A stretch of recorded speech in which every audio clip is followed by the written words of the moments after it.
Esse vídeo que você vai assistir agora é uma aula que tem lá no CDF, no meu curso de Física Completa, do módulo de Ciências da Aprendizagem, onde eu discuto um artigo científico que explica por que as pessoas têm dificuldade de aprender física e também como é que a gente pode resolver esse tipo de problema. Então eu vou trabalhar estratégias, eu vou explicar quais são os problemas e quais são as maiores dificuldades que os estudantes costumam ter. Inclusive tem um quiz aqui embaixo para você responder, para você sentir qual que é o seu nível o seu nível enquanto estudante de física, tá? Responde lá, assiste o vídeo completo. São 2 aulas, eu vou emendar as 2 aqui, eu tenho certeza que vai mudar completamente a sua forma de enxergar a prova de física do Enem. Uau! Alô, CDF, bora para uma aulinha aqui, onde eu vou te responder uma pergunta que provavelmente você já se fez várias vezes, mas ninguém nunca conseguiu te dar a resposta, né? E agora eu vou te dar, porque a ciência tem uma resposta para isso, e é nela que a gente tem que se basear sempre, né? E a pergunta é, por que você nunca aprendeu física, tá? Por que você sempre teve dificuldade nessa matéria? E o que talvez você esteja fazendo de errado para poder estudar esse conteúdo, né? E como é que a gente resolve isso para poder trabalhar a lógica do aprendizado de física, seja para o seu colégio, seja para os vestibulares que você vai fazer ou para o Enem. Então, ó, bebe uma água, porque um cérebro desidratado é incapaz de aprender, beleza? E bora lá trocar essa ideia. Então, para quem não sabe muito aí sobre a minha história, né? Me conhecer, você me conhece, porque você tá dentro do meu curso. Eu fui estudante da rede pública a vida inteira e isso é importante pelo seguinte, como um cara que veio da rede pública, eu tive uma base muito fraca em várias matérias, né? Matemática, química, física, e eu tive que resolver isso estudando na época do pré-vestibular. Não tem tanto tempo assim, eu fiz pré-vestibular em 2009, mas a internet ainda não era tão acessível e não tinha tanta coisa disponível, né? E justamente porque eu vim desse contexto de uma base muito fraca, quando eu montei o CDF, eu pensei em ter um curso que tenha uma estrutura que saia do mega básico até o ultra avançado, porque eu sei que vai ter gente que vai chegar aqui vindo da escola pública com uma base fraca, e vai ter gente que vai chegar aqui com uma base melhor e vai ter mais facilidade de progredir. Então eu quero alcançar todo mundo. E eu pensei nisso o tempo inteiro quando eu estava montando e planejando o curso, as ferramentas e os materiais, beleza? Eu fiz curso técnico em mecânica, tá? Trabalhei como técnico em mecânica um tempo, e aí eu vi que eu não gostava, resolvi ir para licenciatura em física, virar professor, me formei em 2015 na UFMG, beleza? E também fiz uma pós-graduação em neurociência e aprendizagem pela PUC Minas em 2021. Então, todos esses conhecimentos que eu trago aqui sobre aprendizagem, sobre neurociência, vêm de estudos que eu faço até hoje, né, o tempo inteiro, e também dessa especialização, né? E já trabalhei de tudo que você puder imaginar. Eu já fui chapeiro de padaria, já fui porteiro de pagode, já fui gerente de restaurante, professor há mais de 13 anos, né? Trabalho com orientação pedagógica de estudantes para vestibular também, ok? Então, saca só, o artigo é esse daqui, ó, tá? Ele é um artigo de 2014. Breno, mas tem muito tempo isso? Tem não, gente, né? 2014 em termos de ciência da aprendizagem foi ontem, tá? Claro que tem muita coisa nova que a gente ainda tá descobrindo e tá trazendo, mas isso aqui é um baita de um material e ele é um tipo de estudo que a gente chama de meta-análise. O que é a meta-análise? Esse estudo basicamente foi o seguinte, esses caras aqui, o doctor, né, e o mestre, eles pegaram centenas de estudos sobre ciências da aprendizagem focado para física, né? Sobre estudo e ensino de física. Eles viram o que todos esses estudos traziam e chegavam de conclusão, e aí eles mostravam o que era o consenso e o que era contraditório. Ou seja, é um estudo de estudos, tá? E isso traz pra gente um grau de evidência científica muito grande. Porque às vezes um estudo tava pesquisando sobre por que a galera tem dificuldade com matemática na física, né? Aí um outro tava, por que o cara tem dificuldade com teoria na física? E aí ele foi pegando todos esses estudos e compilando os resultados e vendo o que realmente estava sendo mostrado pela maioria deles e o que não. Então é um estudo bem forte, é bem parrudo, tá? É bem grande, são mais de 140 páginas, eu custei para ler, eu tô lendo isso aqui já tem um tempo, né? Estudando, pegando outras referências, mas coisa linda. E eu fiquei muito feliz quando eu achei esse estudo no final do ano passado, porque, no meio desse ano, né? Eu tô gravando aqui em 2024, tá? Porque quando eu fui vendo as soluções que esses artigos científicos estavam entregando, né? De como melhorar o aprendizado de física, eu vi que a maior parte de tudo que eu já tinha colocado dentro do CDF trazia pra gente, tava de acordo com isso aqui que a ciência trouxe, cara. E eu fiquei feliz demais que a minha prática, né? Ela tava de acordo com o que a gente tem de dados científicos que eu não tinha visto até então, saca só. Beleza? Nossa, eu fiquei muito feliz. Mas vamos lá. Veja bem, o que eles falam que são os principais fatores que fazem as pessoas terem dificuldade de aprender física? Você tem ali os misconceitos ou conceitos ingênuos, o processamento superficial, técnica de resolução de problemas inadequadas, instruções não funcionais, falta de metacognição e embasamento matemático fraco. Vou te explicar cada um deles, beleza? Misconceitos ou conceitos ingênuos, né? Basicamente são coisas que a gente traz do senso comum, né? E que quando você é apresentada a ideia científica verdadeira, você tem que fazer essa ideia científica dentro do seu cabeção lutar contra o que você tem dentro do senso comum. Esses conhecimentos prévios que são, às vezes, úteis para a comunicação no dia a dia, mas que cientificamente eles estão errados. A gente vai falar bastante dele aqui, beleza? A gente vai dividir essa aula em 3 partes e vai ter uma parte só sobre isso. Aí eles chamam de misconceitos, né? Ou de conceitos ingênuos. Eu gosto mais de misconceitos, não sei porquê. Aí você tem o processamento superficial. O processamento superficial é quando o estudo dos conceitos é só raso, é por cima.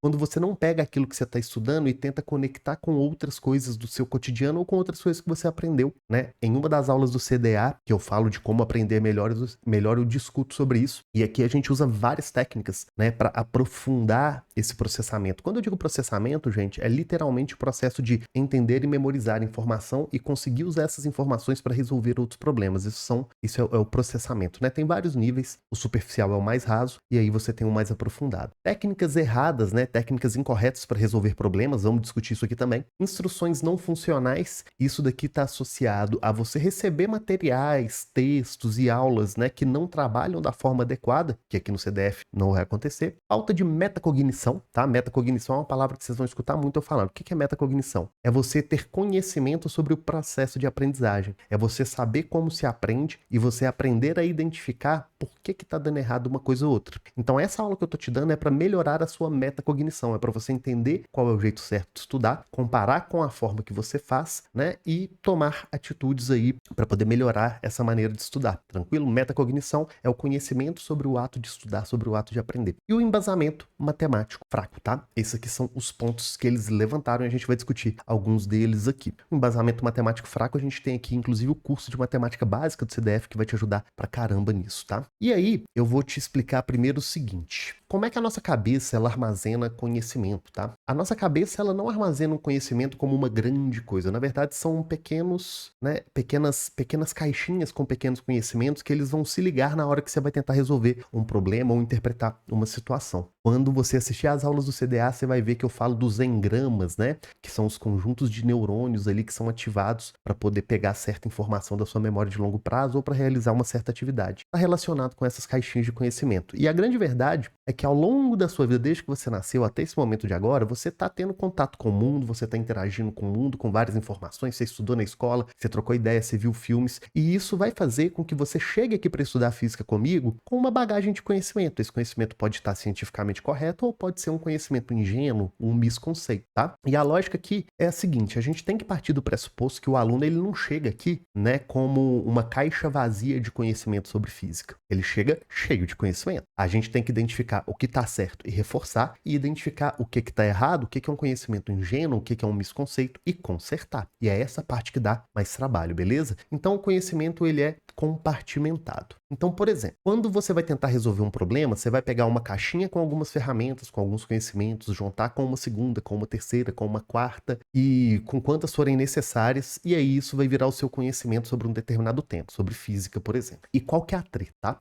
Tem um estudo muito legal do pessoal em Harvard que mostra que estudantes de todas as idades, desde os mais novos até os mais velhos, eles tendem a achar, né, que faz mais calor durante o verão porque o Sol e a Terra eles estão mais próximos do que durante o inverno, né? E qual que é o tipo de lógica que pode fazer com que a pessoa chegue nessa conclusão, tá? O contexto que é essa pergunta, que é essa situação, ele ativa vários compartimentos de conhecimento dentro da sua cabeça. Então, por exemplo, você pode pensar, bem, a órbita é elíptica, né? Então tem hora que, de fato, a Terra está mais próxima do Sol e tem hora que está mais afastado, né? Beleza, né? E o Sol é quem esquenta a Terra, né? Manda calor pra gente, né? Beleza, né? E o Sol é quente, né? Beleza, né? E quanto mais perto, mais quente, né? Quanto mais perto, mais forte. Se você chega perto de uma churrasqueira, fica mais quente do que se você estiver afastado. Então, quando você pega todas essas conclusões aqui que são verdadeiras, né? A órbita é elíptica, o Sol esquenta a Terra, o Sol é quente, tá? E quanto mais perto de uma fonte de calor, mais quente você você sente. Isso tudo é verdade. E aí, quando você junta todas essas coisas, pode te parecer num primeiro momento que essa afirmativa, ela está ok, né? Que de fato faz todo sentido do mundo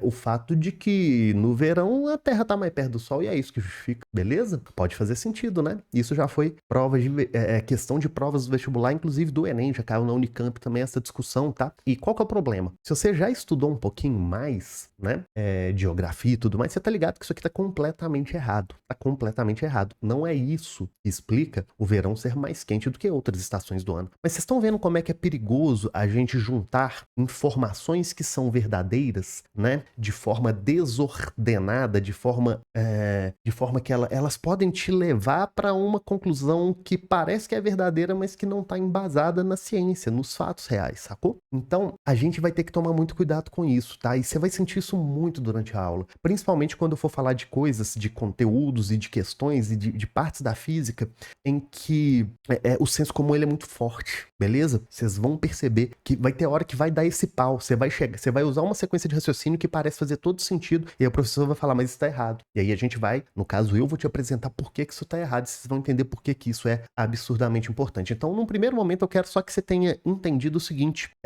não é porque você usou partes de conhecimento verdadeiras para formar uma explicação completa que essa explicação tá errada. Desculpa, que essa explicação tá correta, beleza? A gente tem que olhar a verdade, tá? A verdade científica sobre os fatos. Então, vamos entender o que é os misconceitos ou conceitos ingênuos, tá? Dá uma pausa na aula, lê todos esses textos aqui e me diz qual deles, né? E pensa com qual deles você já se identificou e qual deles você acha ou achou durante algum tempo que era algo cientificamente adequado. Vai lá. Enquanto isso, vou beber uma água. Bebe uma água aí também, que um cérebro desidratado é incapaz de aprender. Então, olha só. Isso daí são misconceitos. São coisas que, às vezes, ao longo da vida, a gente cria de ideia na nossa cabeça e quando a gente vai ver fisicamente, cientificamente, é tudo errado, né? Força e movimento, tá? A ideia de que força é necessária para manter um objeto em movimento constante. Esse é um misconceito, esse é um conceito ingênuo. A gente acha que se você para de empurrar um objeto, ele para de andar, né? Mas a gente, lá no módulo de lei de Newton, a gente vai ver que, na verdade, não. Isso acontece no nosso dia a dia porque o atrito freia as coisas, mas em um local onde não há atrito, os objetos tendem a se mover por inércia, né? Outra coisa, a cor é uma propriedade intrínseca dos objetos, né? As coisas acham que um objeto ele é vermelho, um objeto vermelho é vermelho sempre, que tá errado, depende da iluminação do ambiente, tá? Você pode fazer objetos de diferentes cores, dependendo da iluminação, aparentarem ter cores diferentes. Outra coisa, ó, ondas transportam matéria, né? As pessoas acham que ondas carregam matéria de um lugar para o outro, e isso é um misconceito, por quê?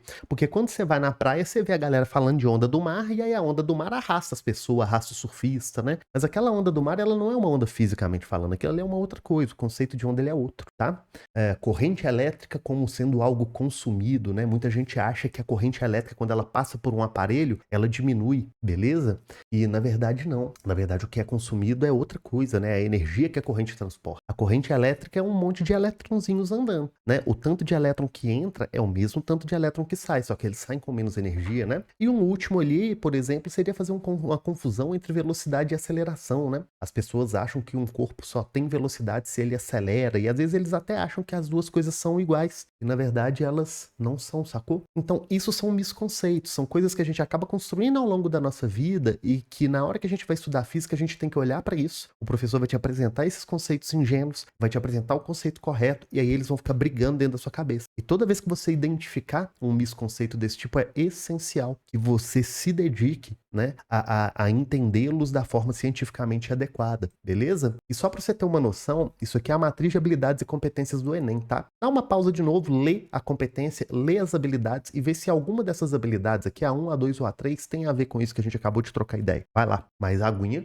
Pois é, né? Se você parar para olhar aqui, ó, as habilidades, você vai ver que a habilidade 3, ela fala justamente de confrontar interpretações científicas com interpretações baseadas no senso comum ao longo do tempo em diferentes culturas, né? Esse senso comum são os misconceitos, são os conceitos ingênuos, né? Beleza? Entender força, por exemplo, minha avó falava um negócio que é muito doido, que eu sempre dou de exemplo, que é assim, ela falava que quando acabava a luz aqui em Belo Horizonte, eu sou de BH, né? E a concessionária de energia elétrica, que é a CEMIG, ela falava que a CEMIG cortou cortou a força, né? E a CEMIG não cortou a força, ela cortou o fornecimento de energia, né? Beleza? E aí, por que é difícil a gente largar esses misconceitos, né? Bem, porque a gente mobiliza ele o tempo inteiro para poder interpretar fenômenos, né, que são semelhantes a esses conceitos errados. Eles estão fortemente enraizados na nossa cabeça, porque a gente usa eles por muito tempo e a gente teve um grande esforço de memorização para aprender esses misconceitos. E quando eu digo esforço de memorização, não necessariamente é um esforço intencional, tá?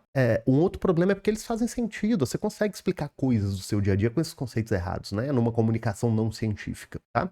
Esses conceitos estão na nossa cabeça há muito tempo, de forma que eles são super resistentes a mudanças e eles são mais fáceis de aceitar. Acredite, entender alguma coisa errado costuma dar menos trabalho do que aprender do jeito certo, né? E quem que gosta de ficar tendo trabalho para aprender as coisas? Ninguém. Mas aprender é difícil e estudar dá trabalho. E é isso, beleza? Então, com essa primeira parte aqui da aula, o que eu queria deixar claro para vocês é o seguinte: não toda vez que você se esbarrar com um conceito ingênuo, com uma dificuldade de mudar a sua forma de entender o conceito para aplicar isso no estudo da física, não desiste, vai fundo, lê mais, vê mais vídeo, tira dúvida com a gente na monitoria, porque esse trampo de mudar a forma como a sua cabeça pensa em determinado conteúdo, ele é difícil mesmo, mas se você não fizer isso, se você correr dele, você não vai conseguir melhorar, você não vai conseguir aprender, você vai continuar tendo aquela sensação de que vai e não vai, sacou? Então assim, tem que pegar firme e escuta isso que eu vou te falar. Fiar na sua cabeça que o difícil da física, né, é fazer conta, que o difícil da física é equação. E a grande verdade é que essa é a parte fácil. Decorar a equação é simples, tá? É simples, é repetir até decorar. Agora, entender os conceitos para que você saiba quando pode usar uma equação e quando não pode,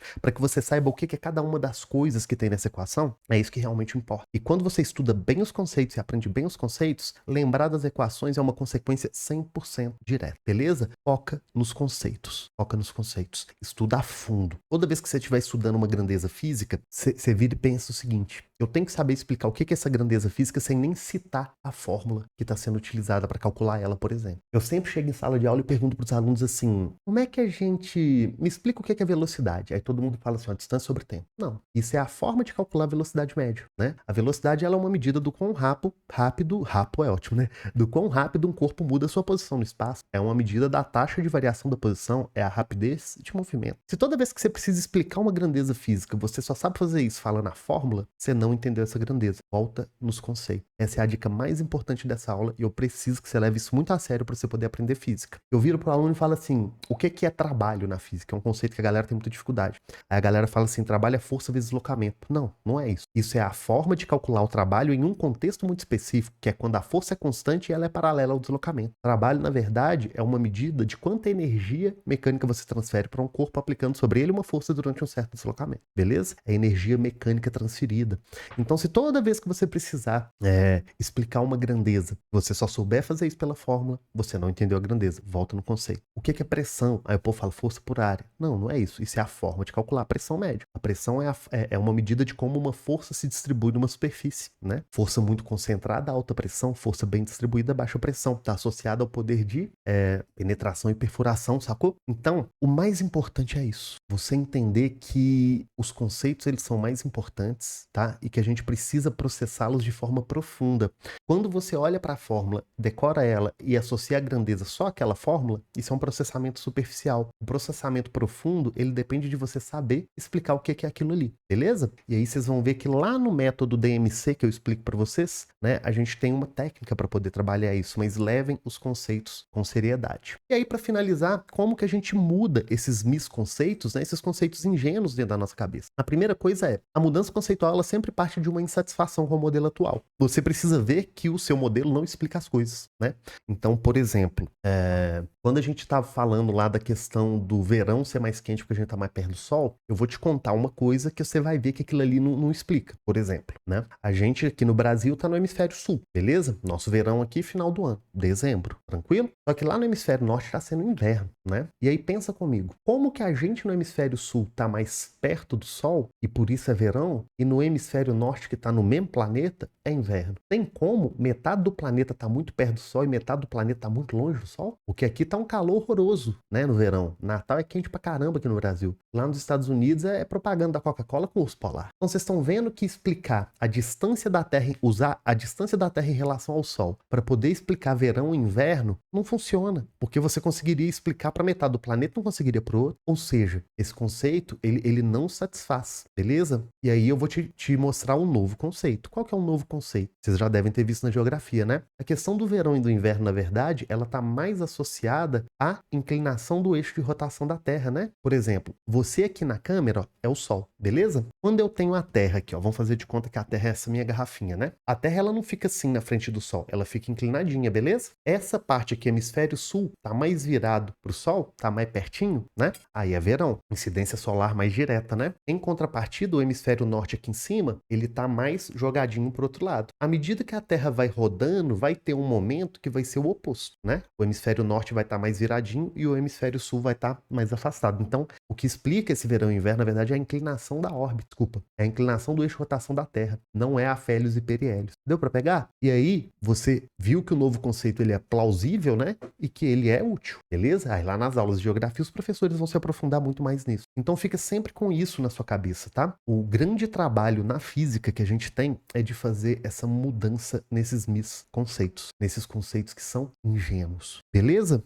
Para agora um pouquinho, reflete sobre isso tudo que a gente viu nessa aula, que eu sei que ela ficou um pouquinho grande, mas ela era importante, tá? Anota aí o que você entendeu, o que você achou relevante e faz um bilhetinho para você deixar aí na sua mesa de estudo de sempre verificar se você entendeu as grandezas, as características dos processos físicos e se você sabe explicá-los e se você os compreendeu sem precisar ficar apegado à sua fórmula. Inclusive os conceituários aqui no curso, eles são montados justamente para verificar isso. Vocês vão ver que tem muita pergunta lá assim, explica o que é tal coisa, sem usar a equação. E aí a gente vai fazendo esse processamento um pouco mais profundo. E é só depois disso que você vai ter capacidade de poder pegar questões e resolver elas sem precisar ficar chutando a equação e testando o método. E a gente vai falar disso nas próximas aulas. Tchau, tchau. Agora vamos para a aula de número 2, tá? Nela eu complemento mais alguns aspectos e mais algumas estratégias para poder resolver o problema que as pessoas têm de aprender física. Então, vai lá, tenho certeza que você está gostando. E aproveita e já comenta aqui o que você achou da primeira parte. Qual foi o que você achou mais legal, o que mais abriu a sua cabeça, se teve alguma coisa que você ficou com dúvida. Comenta aqui, interage comigo e já se inscreve aí no canal e dá aquela curtida.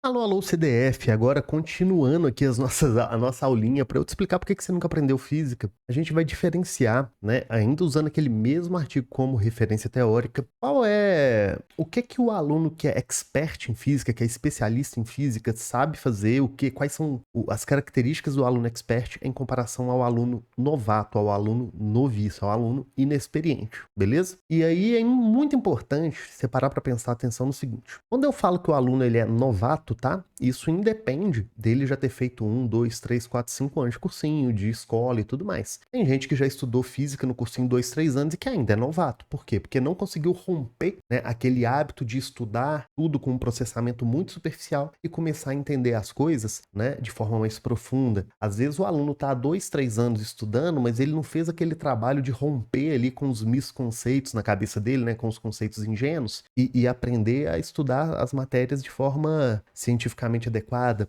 Às vezes o aluno já está estudando física há muito tempo, mas ele ainda só sabe decorar a equação. Para ele, velocidade é distância sobre tempo, ele não consegue explicar o que é. Então, eu vou te dar aqui as características para você tentar se colocar como um novato ou como um expert, né? Ou em algum lugar ali por dentro. Porque, inclusive, nesse estudo mostra que, às vezes, o aluno pode, para mecânica, né, leis de Newton, ele ser expert, mas para circuito ele ainda é novato, sacou? Então, a gente tem que conseguir fazer isso, voltando dentro daquela lógica da metacognição, tá? Então, vamos lá. A primeira coisa é sobre classificação de grandezas físicas. E eu vou te explicar o que isso daqui quer dizer, beleza? Quando a gente está estudando na física grandeza, a gente tem que saber classificá-las, tá? De acordo com algumas características, vou te mostrar. Então, por exemplo, coloquei ali 5 grandezas numa tabela, ok? E eu quero que você classifique elas para mim como características de um corpo, ou seja, coisas que um corpo tem, né? Ou interações entre corpos, coisas que corpos trocam, digamos assim.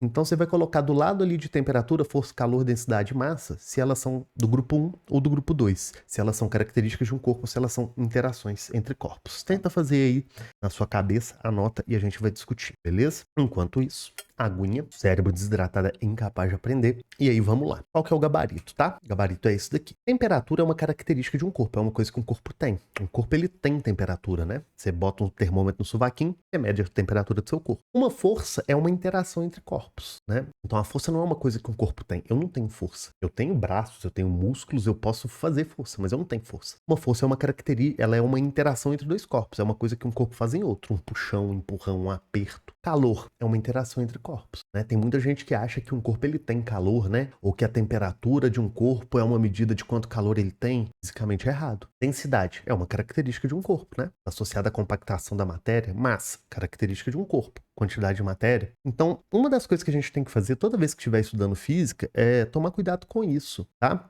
Então, por exemplo, nas primeiras aulas de leis de Newton, quando a gente vai explicar para o aluno o que é força, a gente dá todos esses conceitos. Mas o aluno médio, ele normalmente olha para a parte conceitual e ele acha que é tão simples, que é tão simples, que é tão simples que ele não precisa se debruçar nesse estudo e ele não precisa aprofundar. E aí acaba acontecendo um negócio que é muito louco. Ele acha que entendeu porque é simples, ele não testa, ele não revisa e ele fica com o conceito ingênuo sobre aquela grandeza mais forte na cabeça dele do que o conceito científico. E aí quando chega numa questão teórica, ele erra, tá? E esse é o tipo de questão que quando você erra achando que você acertou. Sabe aquela questão que você erra e na hora que você vê que você errou, você fala, bicho, não é possível, eu tinha certeza, né? É porque você não fez o trabalho de tirar os conceitos ingênuos da sua cabeça e substituí-los de forma adequada pelos conceitos cientificamente corretos, beleza?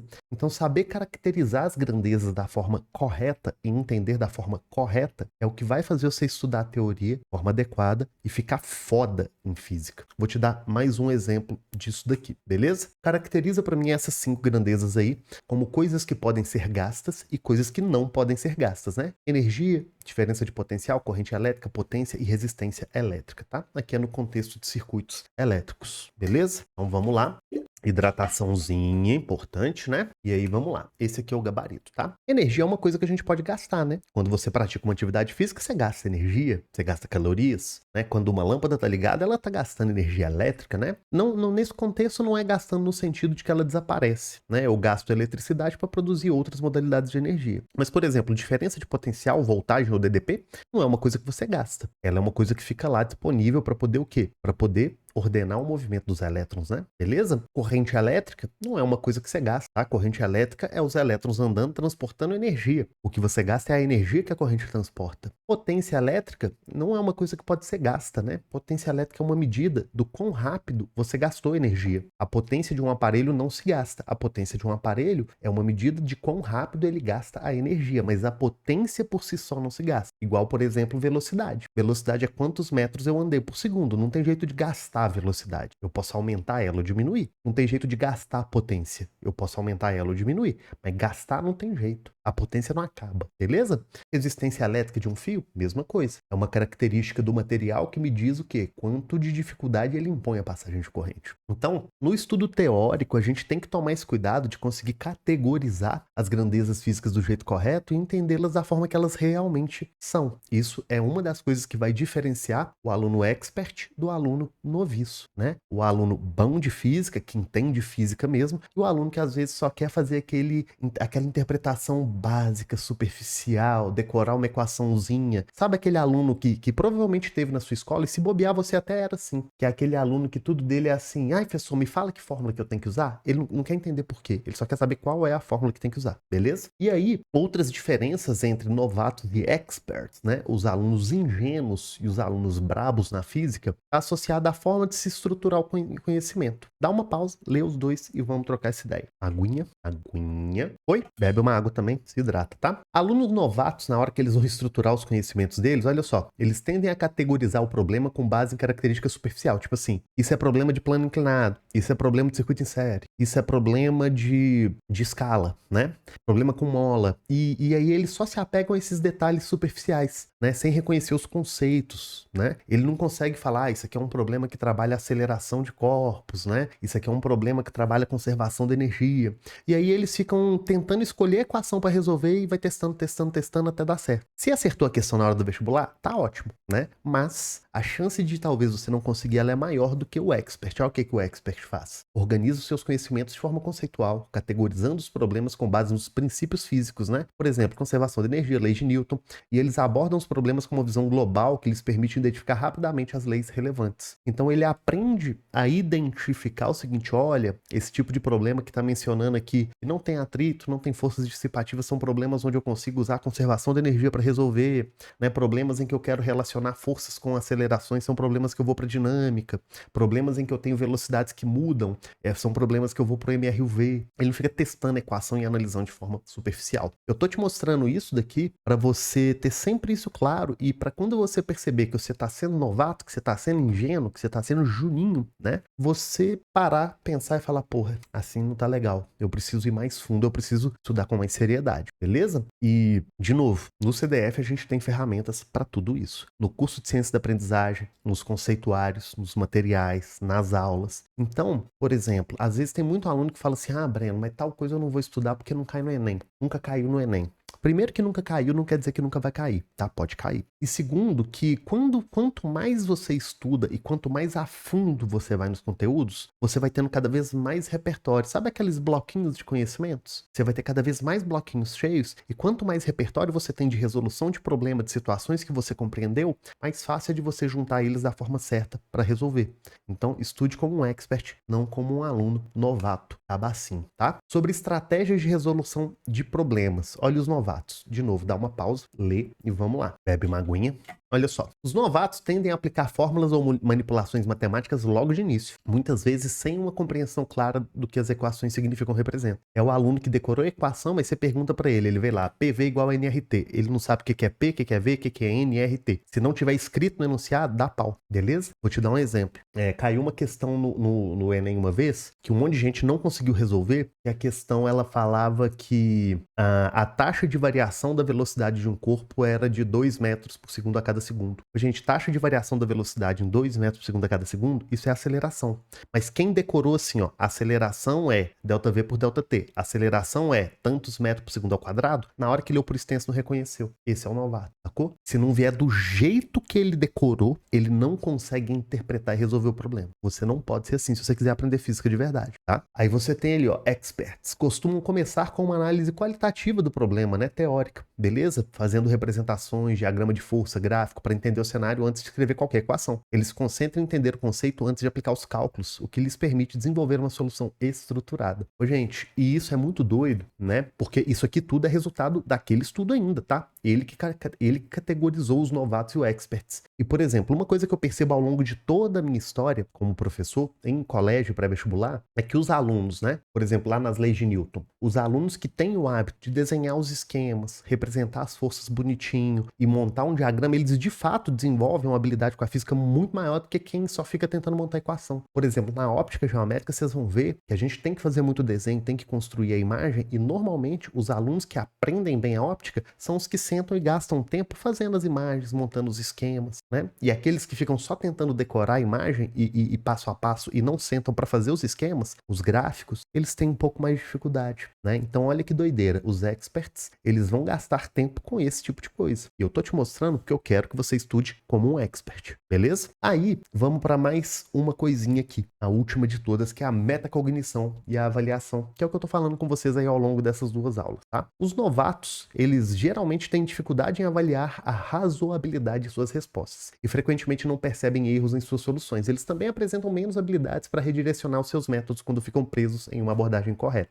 Isso aqui, gente, é muito doido, é muito doido. Vou te dar uma ideia. Eu fiz uma prova uma vez numa turma de segundo ano do ensino médio e tinha um dado lá para calcular o tamanho de uma antena. E aí o tamanho da antena era tipo a metade do comprimento da onda que ela captava, tinha todo o contexto, né? E aí eu lembro que teve um aluno que colocou que a antena, gente, uma antena que estava em cima do telhado de uma casa, tá? Ela era uma antena de 2 km, beleza? Uma antena de 2 km, 2.000 metros. E eu fiquei olhando e falei assim, rapaz, olha que doideira, será que esse menino não parou nem pra ver se fazia sentido a resposta dele? Normalmente, o aluno novato, o aluno juvenil, juninho, o cabacinho da física, ele não consegue nem olhar que aquilo ali não faz sentido. Fez um exercício do Enem, achou que a pessoa correu 200 km por hora. Assim, bicho, uma pessoa? Você tá entendendo? Então, fez uma conta, é óbvio que tem questão que não é contextualizada e isso não faz sentido. Mas se é uma questão contextualizada, olha se faz sentido a conta que você fez, se os números que você chegou estão ok. Por exemplo, uma outra coisa que o aluno tem muita mania de fazer é assim, fez as contas ali, aí achou 1,25, aí no gabarito tem 125. Ele vai lá e marca o 125 porque ele supõe que ele errou uma conta. E ele não volta para tentar entender, bicho, por que eu cheguei no mesmo conjunto de números, mas eu achei 1,25 e não 125? Qual passo que eu errei? Será que eu não transformei a humanidade? Será que eu não compreendi alguma coisa? Será que eu peguei um dado errado? Né? Esse aí é o famoso acerto que a gente chama de acerto safado. Né? O acerto certinho é quando você faz tudo do jeito certo e chega na resposta. O acerto safado é quando você faz uma gambiarra e chega na resposta. E aí, se você não vai lá tentar descobrir por que você teve esse acerto safado, às vezes, quando chegar na prova, você vai repetir os mesmos erros e você pode não dar a sorte de ter um gabarito parecido, sacou? Isso é o que o aluno novato faz.